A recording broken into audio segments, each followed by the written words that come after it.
Good morning, welcome back. My today's topic is Satavahana Dynasty. Satavahana dynasty में बहुत सारे king आए थे और इसीलिए हम मेजर रूलर की हेडिंग से आज इसको स्टार्ट करने वाले, ताकि किस किंग ने क्या क्या किया वो एक डिटेल इंफॉर्मेशन आपको मिले. ओके, सतवाहना डायनेस्टी के major rulers. First, Simuka. He laid the foundation of Satavahana dynasty in Andhra, that is Godavari and Krishna river basin, in about 60 CE. यहाँ पर सतवाहना डायनेस्टी की जो नींव रखी थी वो रखने वाले थे सिमुका. मतलब फाउंडर कौन हुए सतवाहना डायनेस्टी के? सिमुका. अब ये कहाँ पर आया, कौन से एरिया में आया? आंध्रा, जो कि कहाँ आता है? गोदावरी और कृष्णा रिवर बेसिन में. ठीक है. और क्या टाइम था? 60 CE, common era. This dynasty is famous by Andhra as well as Satavahana dynasty. ये जो डायनेस्टी है वो दो नामों से फेमस हुई, दैट इज आंध्रा और सतवाहना. अगर आपको क्वेश्चन ऐसे पूछा जाता है कि right a short note on Andhra dynasty, तो कंफ्यूजन यहाँ पर जनरेट करना ही नहीं है, क्योंकि सतवाहना को ही आंध्रा डायनेस्टी के नाम से जाना जाता है. दिमाग में रखिएगा ये चीज. His reign is considered till 37 CE. ये बोला जाता है कि इनका जो टाइम था जहाँ तक इन्होंने राज किया सिमुका ने, वो था 37 CE. स्टार्ट कब किया? 60 CE. खत्म कब हुआ? 37 CE. इनके बाद इनके पुत्र सतकर्णी फर्स्ट ने राजपाट संभाला. He expanded the power of Satavahana dynasty. इन्होंने सतवाहना डायनेस्टी के राजपाट को संभालने के साथ साथ उनकी पावर को भी बढ़ाया. He performed अश्वमेधा यज्ञ. अश्वमेधा यज्ञ भी इन्होंने परफॉर्म किया था, जो कि काफी पवित्र यज्ञ माना जाता था. He established universal authority on South India. ये बोला जाता है कि साउथ इंडिया में इन्होंने अपनी यूनिवर्सल अथॉरिटी एस्टैब्लिश कर ली थी. His capital city प्रतिष्ठान Maharashtra situated at the bank of river Godavari. और ये बोला जाता है कि उन्होंने प्रतिष्ठान को अपनी कैपिटल बनाई. अपने एम्पायर में जितने भी एम्पायर उनका फैला हुआ था, वहां पर प्रतिष्ठान जो कि महाराष्ट्र में आता है गोदावरी नदी के पास, उस सिटी को अपनी कैपिटल नियुक्त करी.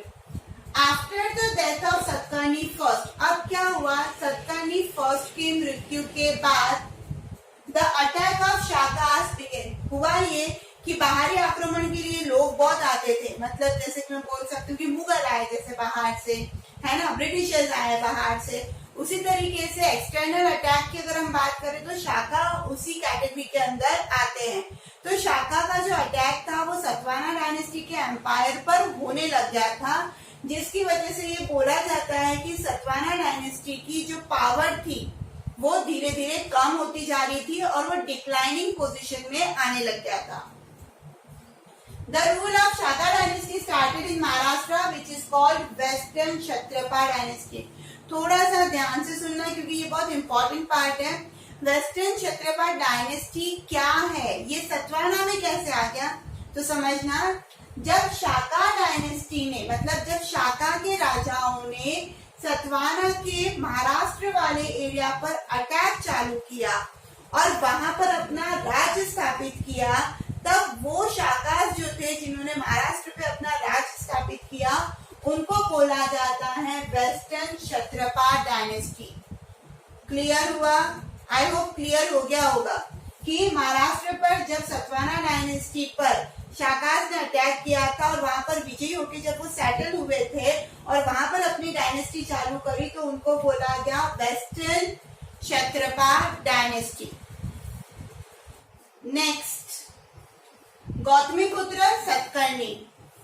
He was the 23rd ruler of Satavahana dynasty. मतलब क्या हुआ कि सतकर्णी फर्स्ट के बाद जब वेस्टर्न क्षत्रपास आ गए और सतवाहना डायनेस्टी जब डिक्लाइन मोड पे आ गई, तो उसके बाद कोई भी पावरफुल किंग मिड में आया नहीं जब तक कि 23rd रूलर नहीं आया सतवाहना डायनेस्टी का. और वो कौन था? Gautamiputra Satakarni. He destroyed the power of Western Kshatrapas and again established power. हुआ ये कि उन्होंने क्या किया, जो वेस्टर्न क्षत्रपास थे यानी कि जो महाराष्ट्र की तरफ वाले जो शाकास थे उनको हराया और वापस अपनी पावर को गेन किया, वो सत्ता वापस ले ली जहां पर कभी उनका राज हुआ करता था और सतवाना की ख्याति भी बढ़ाई। फिर आए वशिष्ठ पुत्र पुलुमावी। कुछ राजा जो थे वो जीत कर राजपाट बढ़ाते थे, है ना। कुछ राजा जो होते थे वो शादियां कर कर अपना एम्पायर बढ़ाते थे। उनमें से ही एक बट काफी शूरवीर वशिष्ठ पुत्र पुलुमावी। अब इन्होंने क्या किया, he married the daughter of Ujjain Shaka.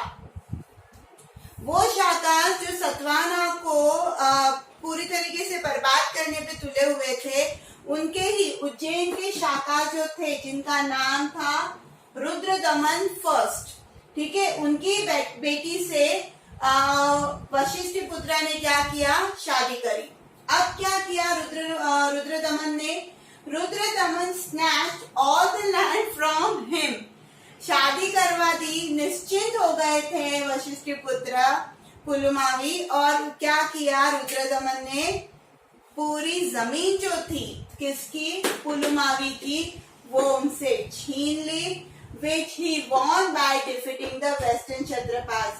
वो जमीन जिसको पुलुमावी ने वेस्टर्न क्षत्रपास से जीती थी, वो सारी जमीन रुद्रदमन यानी कि ससुर ने क्या करी, छीन ली। फिर यज्ञश्री सतकर्णी, बहुत ही powerful king, the 27th ruler of Satavahana dynasty. 27th ruler थे ये सतवाना डायनेस्टी के। He recaptured some part of Kshatrapas. कुछ पार्ट जो क्षत्रपास का था, ऑलरेडी उनका था, उनको वापस रिकैप्चर किया। मतलब जो कभी सतवाना डायनेस्टी के रूलर का पार्ट हुआ करता था, फिर शाकास ने उसके ऊपर जीत पाई और क्षत्रपा पार्ट जब वो कहलाने लग गया था, तो ऐसे कुछ पार्ट को उन्होंने वापस सतवाना डायनेस्टी में ऐड करवाया। Yajneshri started many type of currencies on some of which watercraft were engraved. ये बोला जाता है कि यज्ञश्री ने कुछ कॉइन्स, करेंसीज स्टार्ट की थी जिसके ऊपर वाटरक्राफ्ट बनी हुई थी, जिससे ये पता चलता है कि कहीं ना कहीं ये समुद्र तट तक भी पहुंच गए थे। अगर मैं मेजर रूलर्स की बात करूँ ना, तो सीमू का फाउंडर, उनके बाद सतकर्णी फर्स्ट और डायरेक्ट 23rd रूलर गौतमीपुत्र आ गए, उनके बाद पुलुमावी आए और उनके बाद यज्ञश्री। इसके बाद इस डायनेस्टी का डिक्लाइन पूरी तरीके से चालू हो गया था। बट यहाँ पर आर्ट, कल्चर, रिलीजन और मैं कह सकती हूँ आर्किटेक्चर जबरदस्त था। आइए देखते हैं उसके बारे में। Next, religion, society, architecture, trade and commerce of Satavahana dynasty. Number 1, all the rulers were the follower of Hindu religion. जितने भी राजा महाराजा थे सतवाना डायनेस्टी के, वो हिंदू धर्म को मानते थे। दे इंस्टीट्यूटेड वैदिक यज्ञ एंड वर्णाश्रम सिस्टम इन द सोसाइटी। वो क्या करते थे, वैदिक यज्ञ प्रमोट करते थे, सोसाइटी के अंदर करवाते थे, खुद भी करते थे, और साथ ही साथ में वर्णाश्रम सिस्टम मतलब क्या, 4 वर्णाश्रम मतलब ब्रह्मचार्य, फिर गृहस्थ, फिर वनप्रस्थान और फिर संन्यास या फिर मोक्ष। ठीक है, तो ये सिस्टम वो फॉलो करते थे। They also donated Buddhist and Jain monasteries and religious center उपाश्रम। अब यहाँ पर क्या हुआ, ये हिंदू धर्म को मानने वाले थे, बट फिर भी सर्व धर्म समभाव की यहाँ पर छवि दिखती है इन राजा महाराजाओं में, क्योंकि इन्होंने बुद्धिस्ट और जैन मोनेस्ट्रीज को डोनेट किया, साथ ही साथ में कहीं कहीं तो रिलीजियस सेंटर्स भी बनवाए जिनको उपाश्रम के नाम से जाना जाता है। They built many चैत्यास and विहारास in western Deccan. इन्होंने क्या किया, बुद्धिस्ट के बहुत सारे चैत्यास और विहारास भी बनवाए, जैसे एक तरीके से बोल सकते हैं सेंटर, जहाँ पर जो गुरु होते हैं, बुद्धिस्ट गुरु और शिष्य प्रार्थनाएं करते हैं, तो ऐसे रेस्ट करते हैं, प्रार्थना करते हैं, तो ऐसे बहुत सारे विहारास इन्होंने बनवाए थे, स्पेशली डेक्कन पार्ट में। उसमें से वन ऑफ द बेस्ट, ये इतना इम्पोर्टेंट क्वेश्चन है, ये कितनी बार पूछा जाता है, तो ध्यान दीजिएगा। कर्ला चैत्या जो कि 40 मीटर टॉल है और 15 मीटर हाई है, जिसमें बहुत सारे पिलर्स बने हुए हैं, is well known for their architecture. इनके आर्किटेक्चर के लिए ये बेस्ट एग्जाम्पल माना जाता है सतवाना डायनेस्टी के रूलर का। फिर बात करते हैं बिजनेस की, कॉमर्स की, ट्रेड की। तो एग्रीकल्चर के साथ साथ बहुत सारी इंडस्ट्रीज को एनकरेज किया जाता था ताकि वहां के लोग व्यापार कर सके, बाहर के लोग अट्रैक्ट आकर उनसे व्यापार कर सके। फिर the currency of silver, copper, lead and bronze were in practice. फिर कुछ करेंसीज भी उनके द्वारा चलाई गई थी जो कि अलग अलग मेटल में थी, like silver, copper, lead and bronze. 4 तरीके की करेंसी स्पेशली यहाँ पर चलती थी।